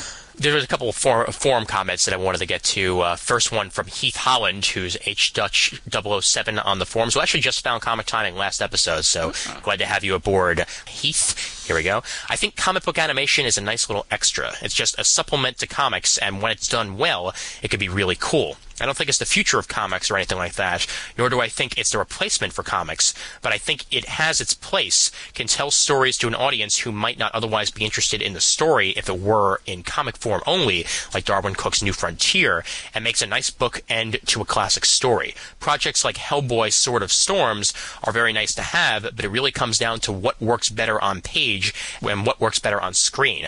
A good writer should know the difference. So in the future, I'd like to see more animated comic stories, but only if the quality can parallel the stories that they are adapted from and bring a new angle. But if they all went away, I wouldn't be terribly sad because they aren't a substitute for comics. And that's Heath Holland. And he does make a good point there. They're a comparison piece. You shouldn't have to choose one over the other. Right. Yeah. And actually, that actually reminded me of something that I wanted to ask you before we get to JLA fans' comment. What do you think of the tie-ins, as it were? Stuff like the Justice League Adventures and the Batman Adventures that came out ages ago. The comic books that are the companion to the DVD, to the animated series, as opposed to the animated series that then has, let me say that again. The animated series that's the companion, that has a companion piece that's a comic book, as opposed to an animated series that's based on a comic book specifically. I mean, these add a lot of story, a lot of times, and some characters a lot of the times don't even end up in the animated universe, end up in these stories, and they always sell very, very well. So I feel that they're actually kind of key to the animateds that come out. If there's a comic companion to it, I say more power to you. Mm-hmm. Mm-hmm. What do you think about those? Well, it's funny because I had just made a note for myself about animated style comics to ask you. So, well, there we go. I buy the Justice League Unlimited. I buy Batman Strikes now? I think so, But I've bought the various title, Gotham, whatever it was. And Gotham Adventures. Gotham Adventures, thank you. And then the Batman Adventures was the first one. And the Superman title. I buy all those, and I enjoy them for what they are. I often hear people talking, well, what kind of comics do you like? I like all kinds of comics, Sometimes I like to read, a Warren Ellis Planetary. Sometimes I like to read just a very simple animated style comic, And I'm a big fan of artists that work in a more cartoony or animated style too. I'm not a real big fan of photorealism. I don't hate it. I mean, I like Brian Hitch, and who's the one that's getting bashed all the right? Greg Land. Greg Land. Until somebody pointed it out to me, I hadn't even noticed. But yeah, he does do a lot of pinups, doesn't he? Yeah, Kirsten Dunst on the cover of the of that Ultimate Power thing that just came out is very much apparent that that's Jean Grey. So yeah. But so I tend towards artists who have a slight cartoony edge towards them. Chris Sprouse comes to mind immediately, although he seems to be going more and more realistic and getting away from the cartoony style. John Romita Jr., I think has a sort of a looser, cartoonier style. Sure. But yeah, I mean, I think that the books like the Justice League Unlimited, they're just a lot of fun. You can read it. Oh, great story, and you put it away, and there's no baggage. I don't have to remember any kind of history or anything. And not to say that I don't like stories where there's some baggage. I do that too, but it's nice to have.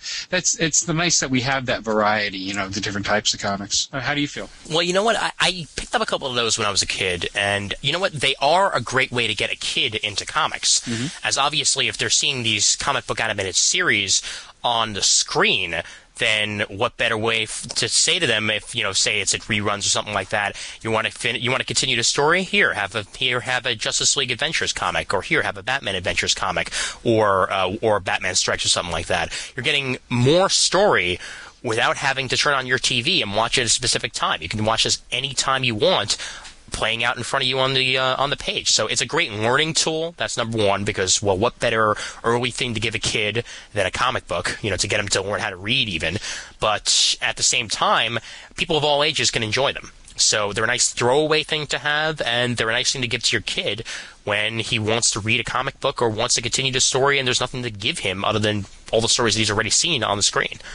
So it's definitely a positive, and I want to see these continue in the future. Even if there aren't any more Timver stuff, you can always continue it on the pages. I mean, they had that Harley Quinn and Poison Ivy miniseries that came out a little while back that Bruce Timm did was absolutely fantastic. I very much enjoyed that.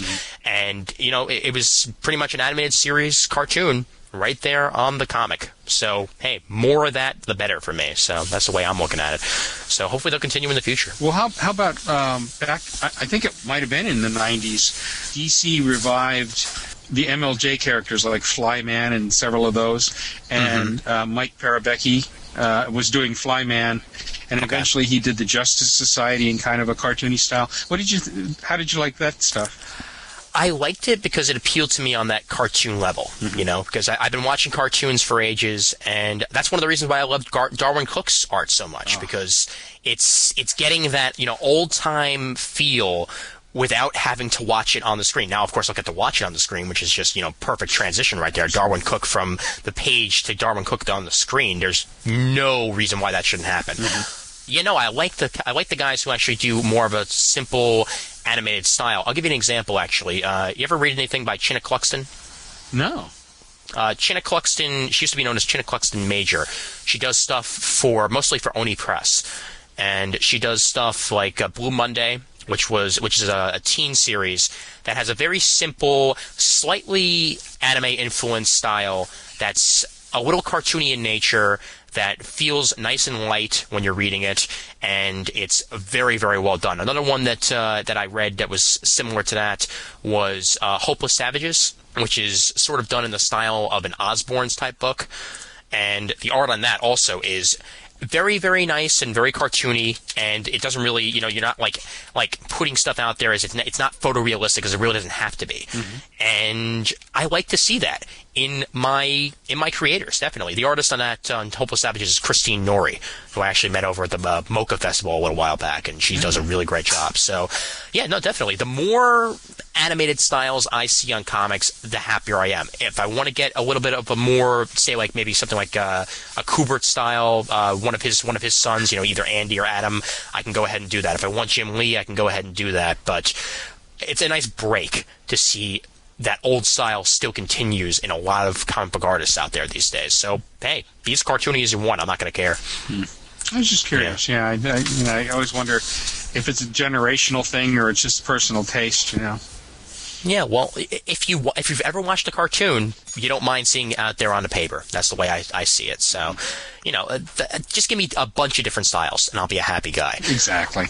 Yeah. We have one from JLA fan here who put a very nice detailed post, and actually right afterwards, Heath Holland posted back, after Bob's well-stated post, I'm never posting again. But here we go with that. Answering the first question of what place does animation have in the market today when pertaining to comic books, he says, tie-ins to existing comic book properties seem to be gaining in popularity more and more in recent years. Batman, JLA, the upcoming Legion, Fantastic Four, etc., the direct-to-video market also, with the recent Ultimate Avengers stuff. I think things like the Avengers products actually have a direct way of appealing to an entirely new audience who can maybe cross over to the comics, especially when they package a little comic in with the DVD to get people used to seeing the paper versions. And that's similar to what we were talking about with the Justice League Adventures and stuff like that, where there can be crossover from the animated to the comics and comics to the animated. So I can certainly understand what he's saying there. To the question of would you rather watch an animation with a comic book tie-in or a comic book with an animation tie-in, he says, I personally like to see things that started in the comic book and get revisioned as animation. The addition of the movement and sound is nice to see when done well, but heck, I even enjoy the crappy limited animation of the 1960s Marvel cartoons. Who am I kidding? which goes with what we stated earlier, that if it's animated, it's just fun to see. What are your favorites, your least favorites, and your guilty pleasures? My favorite of all time are probably the Fleischer Superman cartoons and the Bruce Timm Batman, Superman, JLA stuff. My least favorite is the new The Batman. I could just not get into the wonky art style on that series. And actually, before I read the rest of that, they did Jackie Chan Adventures before this. And when I saw The Batman without his cape and cowl the first time, I thought to myself, what is Jackie Chan doing in a Batman suit? Yeah. And that's not something I want to see. I don't want to see a Bruce Wayne that looks like Jackie Chan. Thank you very much. Let's see him looking a bit more like his previous cartoon and comic book iterations, and I'll be a happy boy. So I can certainly see what he's talking about. I know. We all refer to it as the Jackie Chan Batman. Yeah, exactly. Because and every time I see it, all I think of is Jackie. From the old Jackie Chan Adventures. And it really wasn't a bad cartoon, by the way. It wasn't. It was very well done. In fact, I think they did a much better job on that than they did with the Batman. So there you go. And also, a lot of people don't realize this. Jackie Chan didn't voice himself in that cartoon. No. It was a guy who, actually his name is also Jackie, but it was not Jackie Chan himself. He did the little, pieces at the end that were not animated, but the actual Jackie Chan was not voicing himself in Jackie Chan Adventures. So a little bit of tidbit trivia out there for you. My guilty pleasure has to be Stripperella. Oh, God. He had to mention that. Stan, what were you thinking, dude? Was this a way for you to get an excuse to be in the same room as Pamela Anderson a couple times, or what? That being said, the series was fun. Oh, my dear God. Did you watch any Stripperella? I think I watched one, yeah. It was... what can I say? Oh, well, yeah. I mean, seen it. Her breasts were bigger than her face. So, oh, jeez, that one, you can only call that one a guilty pleasure because there was no substance to that whatsoever. That was just literally. I sort of agree with Bob here. He probably just did that just so he could actually be in the same room as Pamela Anderson. But then again, who wouldn't want that at least once in their life? So, oh boy. And finally, where do you see this market of comic book animation ending up 10 years down the line? He says, all of the above. To TV, the internet, and DVD. As long as the stuff is selling, and it seems to be, it will keep getting made and put out there. And that's what Bob Brital has to say about that, and I thank Bob for joining me for the last episode of Comic Timing. Plenty of fun hearing him talk about manga. So, what do you think about the internet when it comes to comic books? As obviously that's a new medium, at least a newer medium, but they seem to be getting more and more in the realm of the animated series ending up online first, or having little bits and pieces. Obviously, I believe it was called Gotham Knights, but I'm not entirely certain. I know Batgirl was in it, Harley was in it, and Catwoman was in it. I can't actually think of what it was called. Was it Gotham Girls? Yeah. Gotham Girls, I think it was. Actually, let me take a look right now. That might be it. Yeah, it is actually Gotham Girls. Yeah. Which was done in Flash animation on the WB website with Batgirl, Catwoman, Harley Quinn, Poison Ivy, and a couple other characters. I think even Montoya shows up at one point. But that one was really well done, and it never got released anywhere other than the internet. So it's certainly a proof that you could just put anything out there, and if you're savvy about the internet, hey, you can go ahead and find it on YouTube or Google Video or somewhere in the depths. I mean, would you be a fan of something that only had an internet iteration as opposed to something that was on the screen? Yeah, as long as I don't have to watch it on a stupid little iPod screen. So, in other words, as long as it blows up fine, then you're good. Yeah. So, Blowed up real good. oh, yeah. So, when you're saying that, should Marvel think about that for maybe some of their properties that they might want to bring to DVD? Perhaps maybe try them out on the internet first, and if they work well on the internet, maybe head on over to DVD?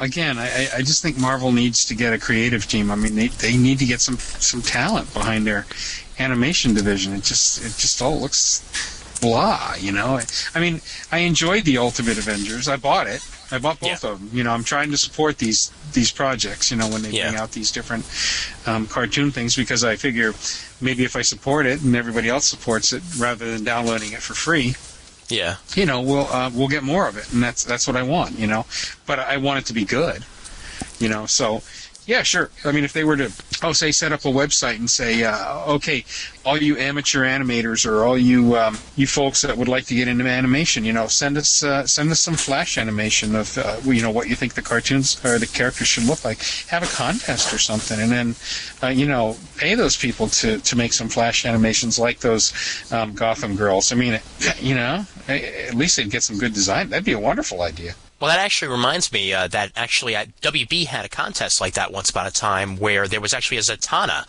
short that was produced. I think there were 3 episodes of it produced for a contest that looked really, really cool. And I think you can still find them online. Also, Lobo had a series that was done online. Really? That has about, that I think it can still be found around the internet. It's actually, I believe, ToonZone's site for the JLA has it.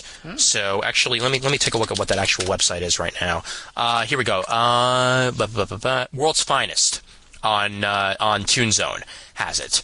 So actually, one more time here. World's Finest. Thank you, Google, for existing. Here we go. World'sFinestOnline.com. Is that it? Let's take a look here.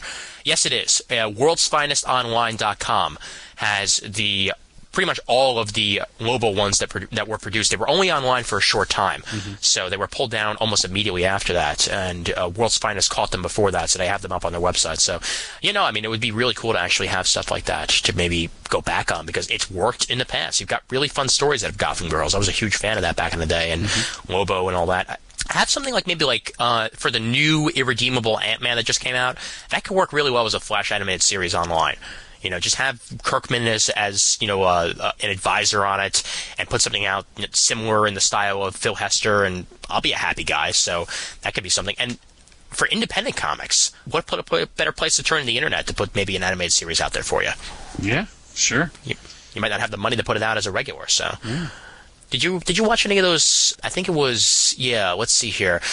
Malibu had their what was the name of their big series with Prime and all the others, the team? I can't think of what it was actually called. Ultra Force. There we go. Yeah, there was an Ultra Force cartoon back in the 90s, and there was also a Savage Dragon cartoon. You happen to catch those any time? Now that you mention it, I do remember Savage Dragon. What'd you think about that? And were they together on one show? They were. They were on. Well, no, they weren't together on one show. They were back to back on USA. USA used to show Wildcats, which I can't believe there was ever an animated series of that. Ultra Force and Savage Dragon, all on the same block, and they throw in a really crappy Mortal Kombat cartoon in there also. No, those were decent enough, but they didn't stick to the story on Savage Dragon. It was almost a totally different iteration. The version that came out was very kidified. They didn't stick with a lot of what was introduced in the Savage Dragon comics. That's why a lot of fans of the Savage Dragon comics were not a fan of the series. So, in fact, even I think, if I remember correctly, Eric Larson really frowns upon the animated series. So I don't know, but I kind of liked it when I was a kid. I don't know if I'd like it now, but yeah, who knows? I vaguely recall it, but that's I couldn't even comment because I just don't remember. Yeah. Oh, and Wildcats was terrible.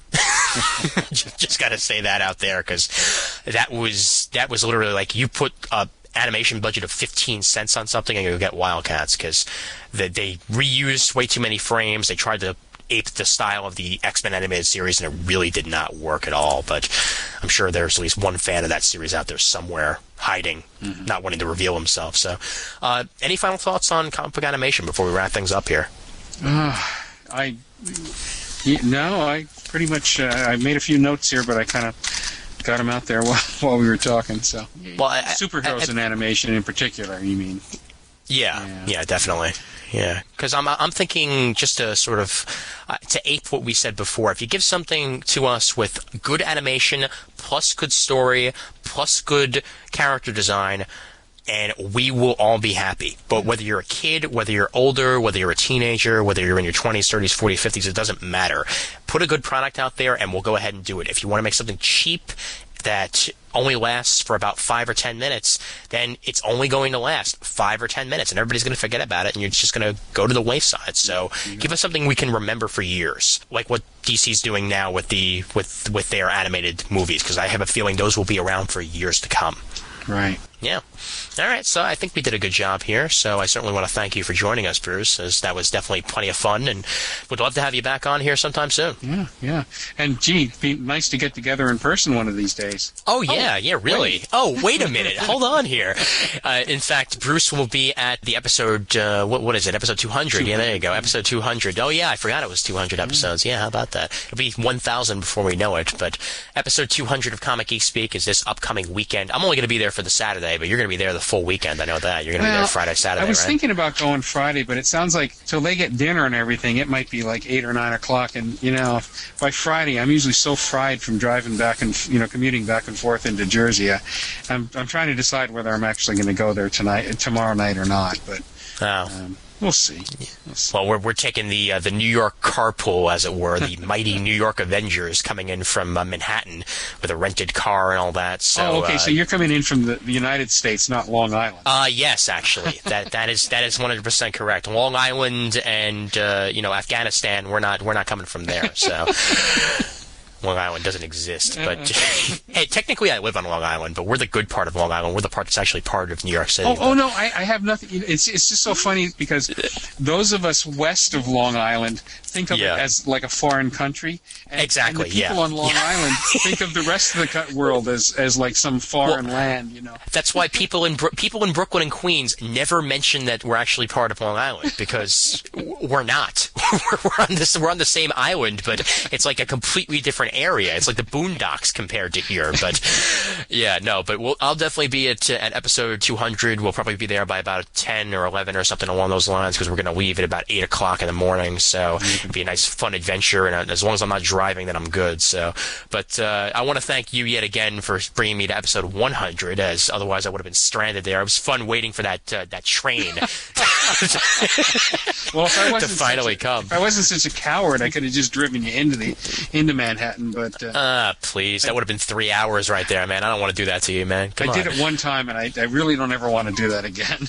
Yeah. Well, David will be coming also. He'll be taking his full route out there. So the whole crowd that was in the car that time will be there. David Price and you and me. You got anything upcoming on Comics Cast you want to plug? I don't know if you've had a chance to listen to my last 2 episodes, but I do have a co-host now. His name is Stefan. He said to keep his last name on the QT for the time being. He wants to be mysterious and all, but he's actually from the West Coast. We get together, and I couldn't probably find a better person. He's got a really good mind. He's just very quick with things, which I'm not. I'm the typical Pennsylvania Dutchman. I'm but he's very quick with things. Very talented. If you go to the Comics Podcast Crossover website, he did a little animation there.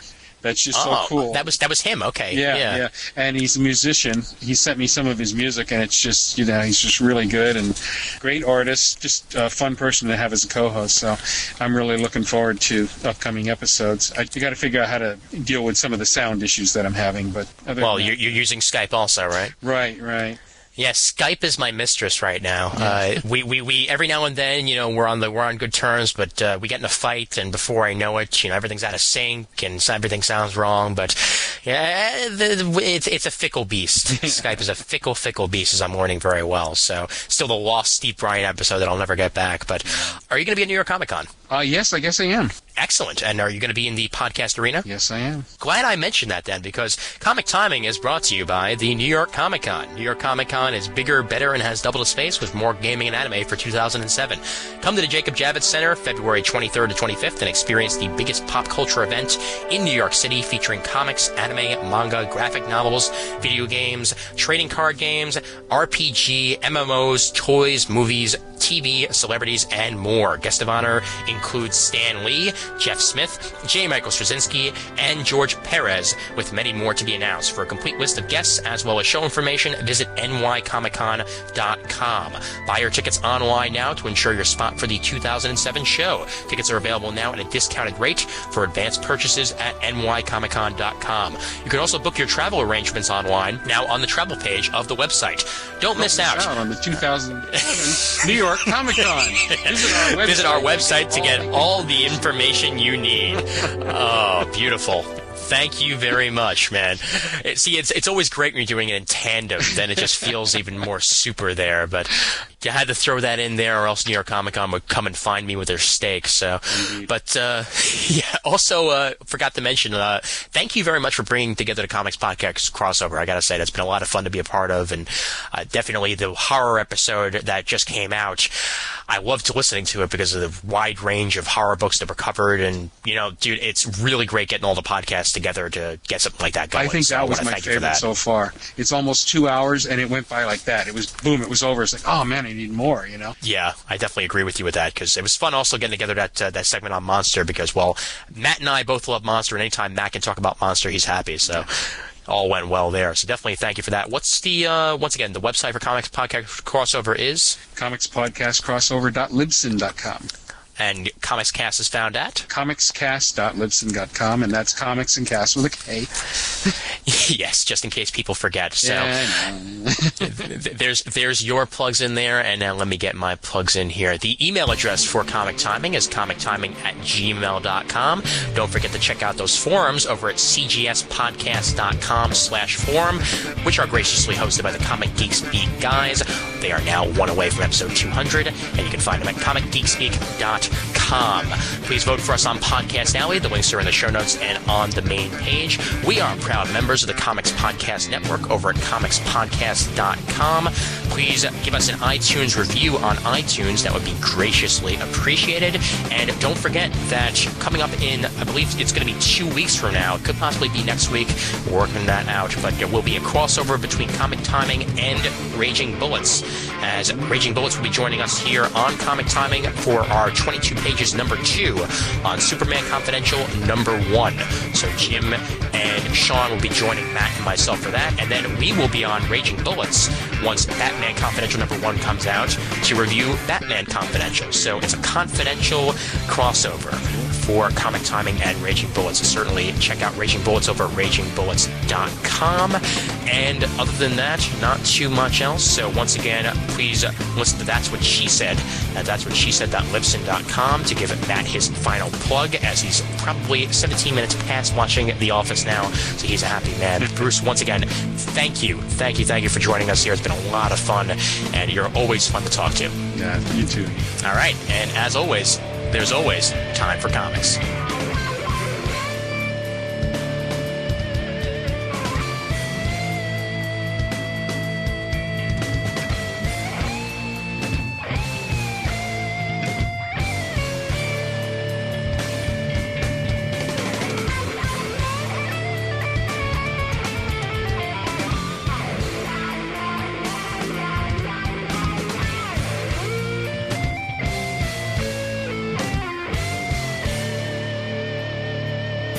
We're out.